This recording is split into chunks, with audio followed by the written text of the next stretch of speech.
Hey everyone, we're here again for our daily update and devotions. As far as updates, things are still holding the same. We are still planning on meeting Sunday in our 3 different options: in person in the sanctuary, or you can park in our parking lot and listen on the radio at 88.1, or you can watch online at our YouTube channel or Facebook page, which you can find both links to at our website at winfbc.com. So, since there's no updates really to give, except that dads, you need to remember, since we're not around normal schedules, that Sunday is Mother's Day. So pay attention to that. All right, so here we go. Proverbs chapter 13. We're doing the same thing we did with 11 and 12. We're picking out a few verses. Today we're picking out 9. And I know what you're thinking. The first time we picked out 7, then 8, and now he's picking out 9. And before long, he's going to be making us walk through every single verse, and these videos are going to be 30 minutes long. We'll see. All right, so 9 verses today. We're going to look at them, summarize them, and ask a question or make a statement. All right, let's get going. Proverbs chapter 13, we're going to start with verse 1. A wise son responds to his father's discipline, but a mocker doesn't listen to rebuke. So the wise respond to discipline, mockers ignore rebuke. Basically, your question there is, are you a listener? Do you listen well? Do you listen to learn, to change your actions to more glorify God? Or are you just someone who ignores correction in your life? Then verse 3, the one who guards his mouth protects his life. The one who opens his lips invites his own ruin. Basically, you control your words, it leads to life. Loose lips, you just say whatever, it brings ruin. So what do? Do you speak just whatever comes to mind, whether you're angry or not? Do you pray before you speak? Or do you think before you speak? Do you take your time? Do you meditate? Or you just blurt out the first thing that comes to mind? You need to be careful about that. All right. Verse 5, it says, the righteous hate lying, but the wicked bring disgust and shame. Righteous hate lying. Is lying a big deal to you? Or is it not? All right. Verse 13. The one who has contempt for instruction will pay the penalty, but the one who respects a command will be rewarded. All right, so respect and embrace instruction, or you'll pay the penalty of it. Again, it goes back to the idea, are you a learner? Are you paying attention? Do you look at history? Do you look at the people around you and see how their actions and attitudes are impacting their lives? And do you sift through and try to learn, or do you think you just know better than everyone?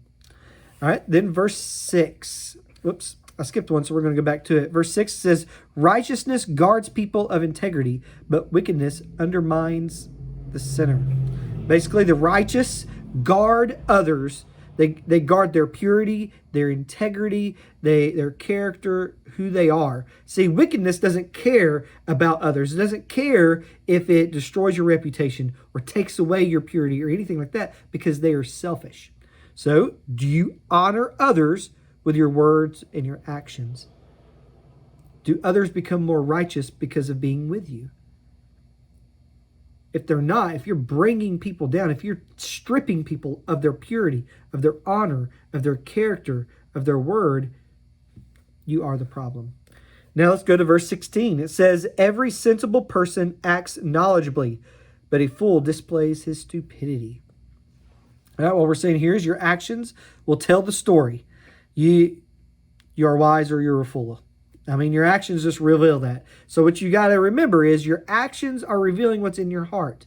So if your actions are continuously getting you in trouble or causing problems, you need to look at what you're putting into your heart, what you're storing within your mind, what you're learning or not learning, and all those things. So our reflection there is you need to look at your actions to see what is in your heart. All right, verse 20. The one who walks with the wise will become wise, but a companion of fools will suffer harm. Your circle of people, friends, family, whatever, your circle influences you. Whether you realize it or not, whether you want to admit it or not, you are being influenced. We all get influenced.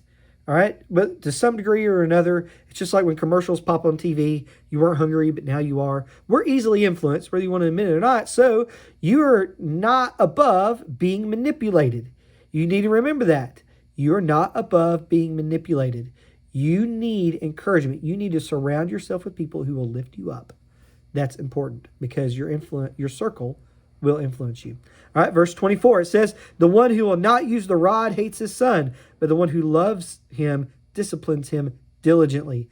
Parents, discipline is important. You are a parent, not a friend. If you remember the little movie Finding Nemo, Dory and Marlin end up at this little thing with the sharks, and the sharks have this little kind of like little AA meeting type thing where they say, fish are friends, not food. Well, parents are parents, not friends. Your kids have enough friends. You need to be a parent. And there's a reason you need a parent. Kids need parents. People are going to discipline them and lead them and guide them. All right, verse 25. A righteous person eats until he is satisfied, but the stomach of the wicked is empty. Basically, the righteous can become content. The wicked are never content. So I guess our question here is, are you satisfied or content? Or are you impossible to satisfy? Or is it fleeting? Is contentment fleeting from your life? Is it rare that you have it? If it is, then you have a selfishness problem. You have a I'm living for this world problem. All right? Because when you're living for Christ, you will be satisfied. You will be content. So, based on today's verses, if you have another one that stood out to you and you'd like to share, comment on our Facebook page there. Share your thoughts with us. But how we respond today and what we're going to leave with is that we need to seek wisdom. Be a doer of God's word, not just a hearer. Act on wisdom. Have a great day, and I look forward to talking with you again tomorrow.